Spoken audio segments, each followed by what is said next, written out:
All right, it's been a really long time since I've filmed a video at all, so 3, 2, 1, go. What we're gonna do to...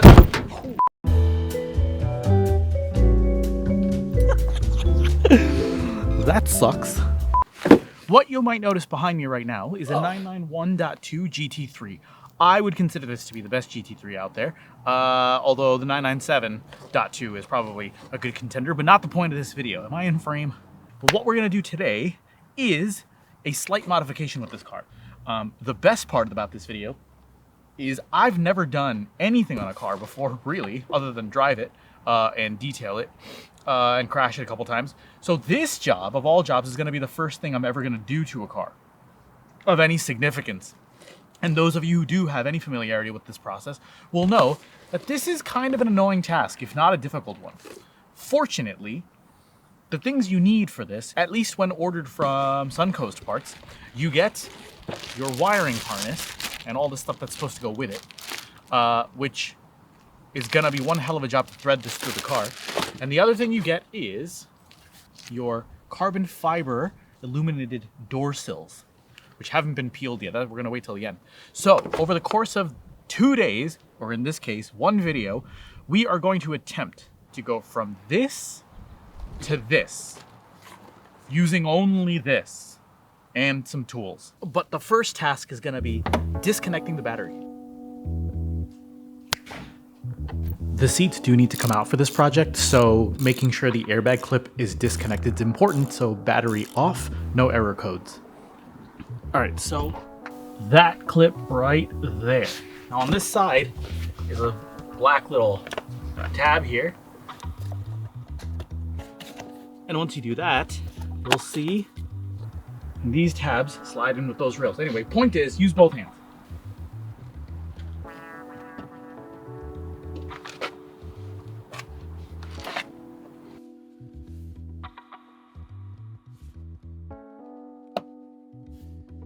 Don't mind the uncomfortable noises at this part. The door sills really just do pull up and off.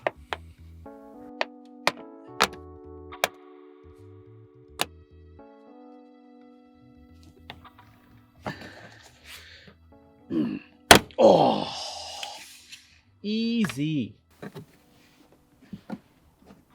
Now this is where the rear end electronics control unit is. And for those of you who have read the instructions, you'll see that it actually calls you to cut this actual carpet. Initially when I read that, that intimidated me a little bit because I didn't want to cut into perfectly good carpet. However, you're not actually cutting the carpet. This is already a flap. There's just a few tiny pieces of carpet that are still holding it down, but I mean, it's essentially open to the air anyway, so I don't think cutting it's that big of a deal. So we do need to cut into this to get into the rear end electronics control unit, and then from there, that's where the harness is going to actually plug into the system. Trim tool coming in handy here to get the carpet unhooked.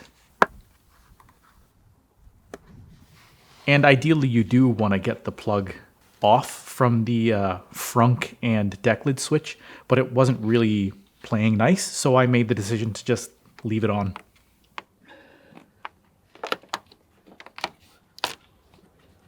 Oh!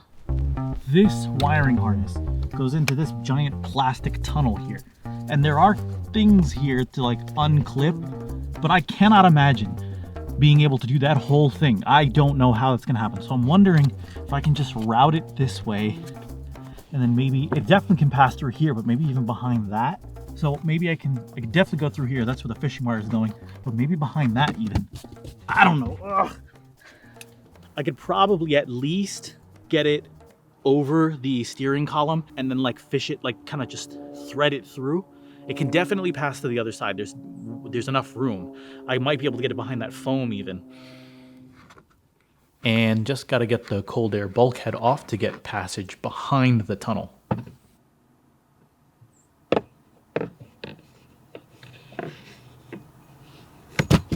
Did it make it through? Oh yeah, you can't answer. I don't think it's necessarily going to be the grimiest thing to just pass the harness along here and then in back here behind this thing. I didn't hear anything break. Ultimately what needs to happen is it needs to go along that wiring harness on both sides. So now we have a general idea of where it's going to go. The next step, I think, is to get into the rear end electronics control unit and find the clip based on the instructions that the harness has to plug into. And then we can test to see if the door sills actually light up the way they're supposed to.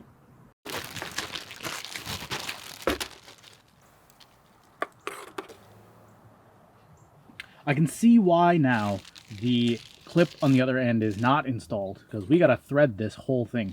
It might be easier than I thought.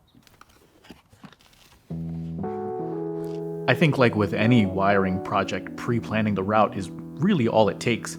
And in this case, there's definitely a lot of room to pass the harness safely. Maybe not ideally, but safely. And once I did that, the fishing wire came in handy big time to just pull it through the tunnel. After all of that, I was able to run it right here against this soft plastic and this foam to meet up with the wiring harness here. Now, it's not going directly through this, which is how it's supposed to go, but I mean, it's good enough.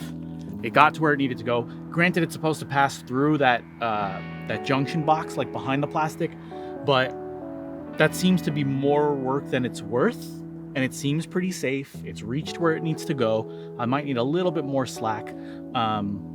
Now let's just make sure it works. I definitely seconded that comment about checking for enough slack on both sides. And aside from that, the instructions are pretty self-explanatory on assembling this clip. Just make sure the gray-yellow wire goes into port 1 and the brown goes into port 2, and then just put it together like the instructions say. After that, getting to the electronics control unit really is, like I said, just a matter of cutting a little bit of carpet, not too bad, and then you get access to the grounding point as well as the box itself. And then once you flip it over, you unclip the blue cage, and inside of that are two sort of rails.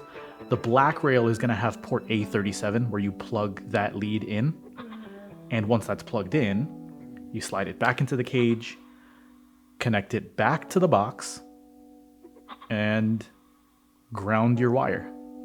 That's pretty much it for the wiring. And now for a test run. If this goes to plan, the most unfamiliar part at least is over. New plan. Here, if you take a look, let me see if I can navigate you to where I'm gonna be going. You see these here? There's about 3 of them. Can't really see all of them here, but they're there. And now if I take this and pass it through there, it fits super easily. You see that? Almost as easy as getting into position here, which, by the way, that shirt does go a little higher on my OnlyFans. Using those loops and then a little zip tie to hold it to the loom worked wonders.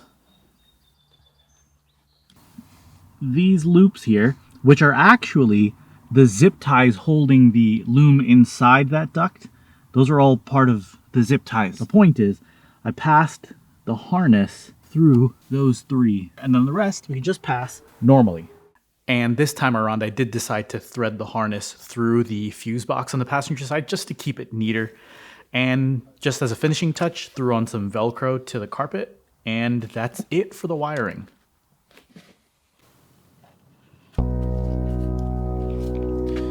Let's get to it. It's so cold out.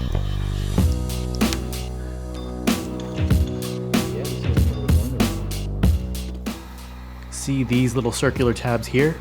Yeah, fishing wire was not gonna work.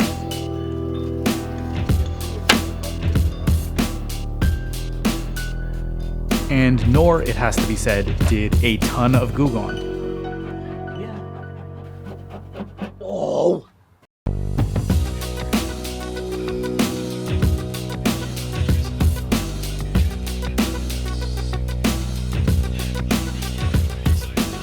Yeah, that is a razor blade sitting on top of the clear coat.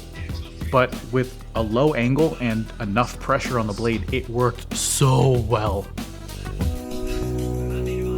User discretion is advised.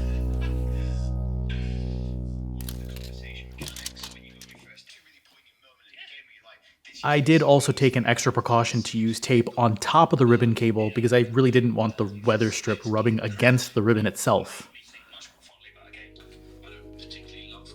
And then from here, it's just a matter of putting things back in reverse order.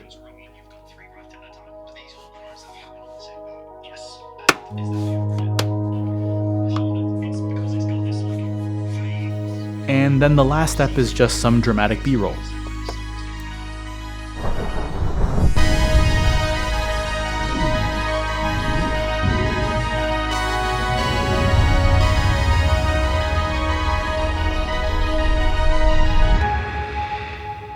Done. And so there you have it. Let me get my gloves off. There you have it. Both of those door sills are on, and they are working, and they're working. But most importantly, they're working. Obviously, the routing of the wires took me a little bit of time. I've never done that before. However, I did them twice. I ended up undoing the wiring. I actually unassembled the clip, redid the wiring and rerouted it, and even still, it didn't take me very long. The second time was even faster.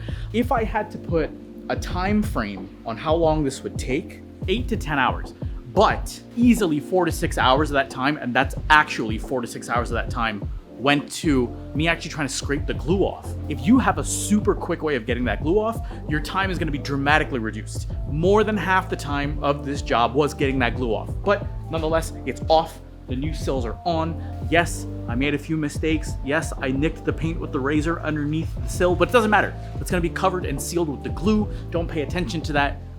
You didn't see that. Can this be done in a day? If you have a way to remove that glue quickly, yes. Anyway, I hope this video was helpful for you if any of the instructions were confusing, if you have no idea what to do, or if you know what to do and you've got the door sills even, but you just haven't gotten around to doing it because you're like, oh, I don't want to do it, oh, it's too much work. 1, it's not that bad. 2, if I can do it, what excuse do you have? So that's it. I guess I'll see you in another 17 years when I make my next video. But thank you for watching. Like it, comment below on, I don't know, anything you want. Comment below on all the things I did wrong. And just keep commenting and commenting and commenting, because it helps the algorithm. Not that me posting a video every 3 years doesn't hurt the algorithm. Anyway, point is, thank you for watching. I hope it helped. Let me know if it did help, and see ya.